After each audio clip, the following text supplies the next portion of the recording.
My name is Avery, and I used to believe Christmas was a season of hope.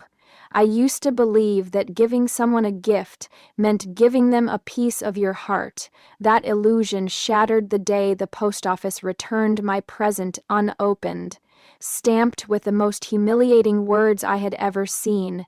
Refused by recipient. Returned to sender. The package was small. I had wrapped it with care, tying the red ribbon perfectly, pressing a gold foil sticker where the ends crossed. The card inside bore a single sentence, handwritten with a shaking hand. I still believe in you. That message was meant for Logan, the one who had been my world, until he decided I did not deserve to be part of his anymore. The clerk placed the parcel on the counter like it was trash. I remember staring at the thick, black stamp, my pulse pounding in my temples. The fluorescent lights above buzzed with cruel disinterest, illuminating the shame blooming inside me. He did not even want to touch what came from me. Outside, icy wind scraped across my skin. Snowflakes clung to my eyelashes, melting into tears before I could blink them away. The streets were strung with lights that mocked me with their cheerful glow. Children laughed somewhere nearby. I felt like I was sinking beneath all that brightness, disappearing into shadows that no one else could see. The package sat heavy in my bag as I walked home. It felt contaminated, like it carried the remnants of every lie he had ever told me. Logan had promised forever. He whispered things at night that made my bones believe in devotion. He said I was the only person who truly understood him, the only one who could handle the darker corners of his life. I thought that was intimacy. I thought love meant leaning into each other's vulnerabilities. Then came the silence. He stopped answering texts, stopped returning calls, stopped acknowledging my existence. I drove to his house one cold November evening, desperate to understand why he had vanished. His porch light was off, but I could see Christmas decorations gleaming faintly through the front window. A shadow passed behind the curtains, tall enough to be him. My heart beat with foolish relief until a second shadow joined it, not mine, not us. Her laughter spilled into the night when the door cracked open. She stepped out first, tall and elegant, wearing one of his sweaters. He emerged behind her with an arm wrapped around her waist, his lips pressed to her hair like she was his oxygen. He saw me. His eyes met mine. He shut the door. No explanation, no remorse, just erasure. I stood there until I could no longer feel my fingers. Then I drove home and convinced myself it was temporary. A misunderstanding, a mistake, a bad dream. Denial is a sweet poison. It kills slowly. I told myself he would reach out eventually, that he would remember our promises. Christmas was always his favorite holiday. So I bought him the one thing he had once told me he wanted more than anything, a vintage pocket watch engraved with the coordinates of where we first confessed we loved each other. I thought it would make him remember. I had no idea that the gift itself would be the final act of humiliation. When I got home from the post office, I placed the returned package on my kitchen table like a tiny coffin. I stared at the phrase stamped across it until the letters burned into my brain.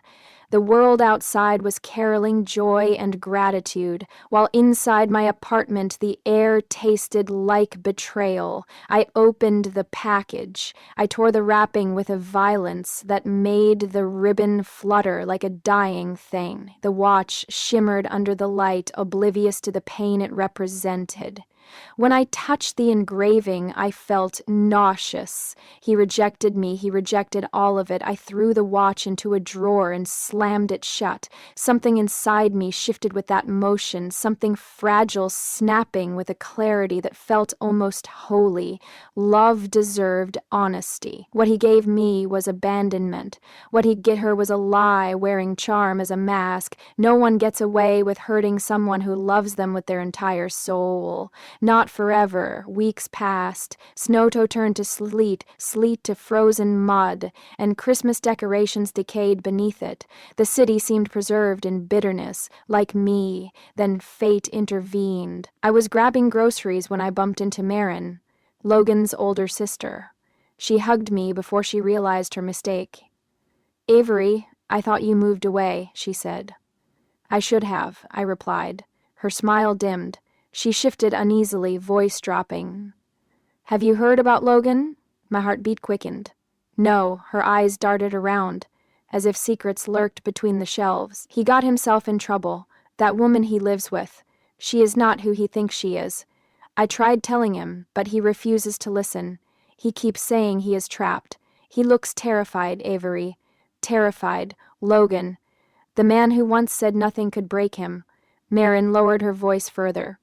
"He owes someone money. A lot of it. She is involved. It is dangerous. He cut us all off. We are so worried." The anger inside me sparked. Betrayal, fear, opportunity. A plan began to bloom. That night, I pulled the watch from the drawer.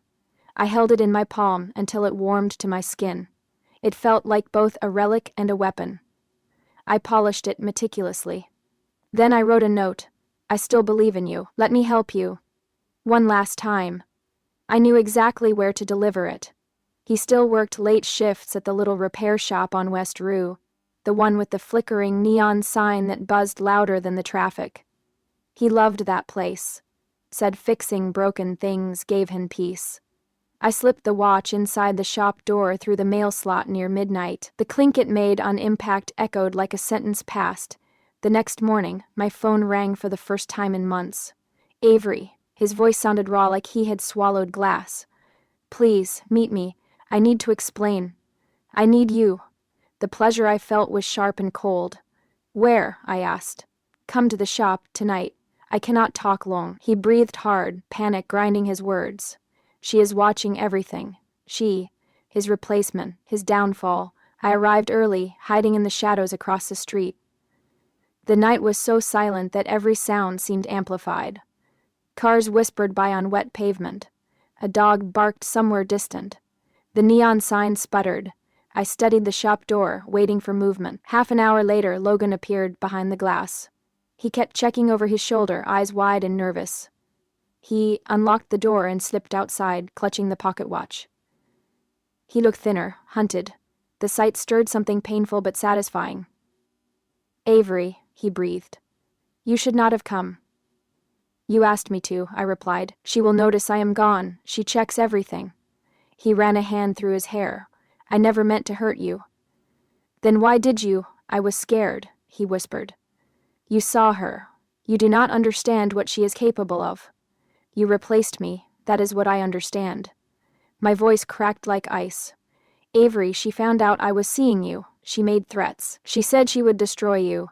He swallowed hard. "I thought leaving you would keep you safe. Lies or truth. Either way, he chose her. He left me to drown. She has my phone, my accounts, everything. I cannot get away from her without help." His fingers tightened around the watch. "Please, I need you to trust me." Trust. The word tasted bitter. A vehicle pulled into the alley behind the shop. Headlights off. Doors slamming. Heavy footsteps. Logan went rigid with fear. She found us. A woman's silhouette emerged from the darkness, flanked by two men built like security walls. She stepped into the light and I recognized her. Flawless makeup, predatory smile. Her eyes were the color of winter locked in steel. "So this is the ex," she purred. Logan stood between us, shaking. "Do not touch her." "Move," she ordered. He did not. She laughed softly, like a knife being drawn. "How adorable. You think loyalty still exists." Her men advanced. Something ancient and cold unfurled inside me. This moment, this confrontation, had been coming since the post office returned my heart in a box. I reached into my coat and pulled out the object tucked in my pocket. Not a weapon, not yet. I lifted my phone. "I recorded everything," I said. Every word Logan just confessed. His fear, your threats, all of it. The woman's smile vanished. "Also, I sent a copy to his sister," I continued. "If anything happens to me, or to him, the next stop will be the police." and then your little operation will burn." Her jaw clenched. For a moment, the air felt electrified with danger. Then she signaled her men to step back. She glared at Logan. "You are finished. Do not come back, ever." She turned, heels striking the pavement like gunshots, and disappeared into the night with her silent giants. Logan collapsed to his knees, gasping like he had been holding his breath since the day he abandoned me. I stood over him, feeling something unexpected. Power. He looked up, tears streaming down his face. "Avery, you saved my life." "I did not do it for us," I replied, his expression twisted with hope and regret. "Could we try again?" "I know I do not deserve another chance, but—" "You do not," I said. He flinched like I struck him. "You left me for dead when you thought she was better. You refused me." I gestured toward the pocket watch in his hand. "A stamp cannot erase a human being." "Avery, please. I love you." "No," I corrected. "You love whoever benefits you." Snow began to fall, tiny flakes dissolving on my cheeks. The world felt quiet. "Clear, I will not be your lifeline," I continued. "You broke my trust. You do not get to ask for more." He sobbed. It was pitiful, like a child realizing the consequences of cruelty too late. "You wanted freedom," I said softly. "Now you have it." I turned away. "Avery," he choked out. "What am I supposed to do?" "Fix yourself," I answered. "You are good at repairing broken things, remember?" His weeping followed me as I walked into the darkness, the falling snow swallowing every sound behind me. I did not look back. I never would again. The pocket watch stayed with him. The engraved coordinates would serve as a monument to the moment he lost everything he once took for granted. My Christmas gift had finally been received. Not the watch, not the card.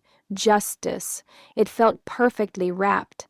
His weeping followed me as I walked into the darkness, the falling snow swallowing every sound behind me. I did not look back. I never would again. The pocket watch stayed with him. The engraved coordinates would serve as a monument to the moment he lost everything he once took for granted. My Christmas gift had finally been received. Not the watch, not the card. Justice. It felt perfectly wrapped. So if you ever find a package returned unopened, stamped like your existence never mattered, do not break, do not crumble. Use that pain. Shape it into something that reminds the world exactly who you are. This was my story. If you found strength in it, if you know what it feels like to be refused, then let others hear it too. Like this. Share this. Subscribe for more stories that prove revenge is a gift you deliver when the time is right. Merry Christmas, and watch your mail.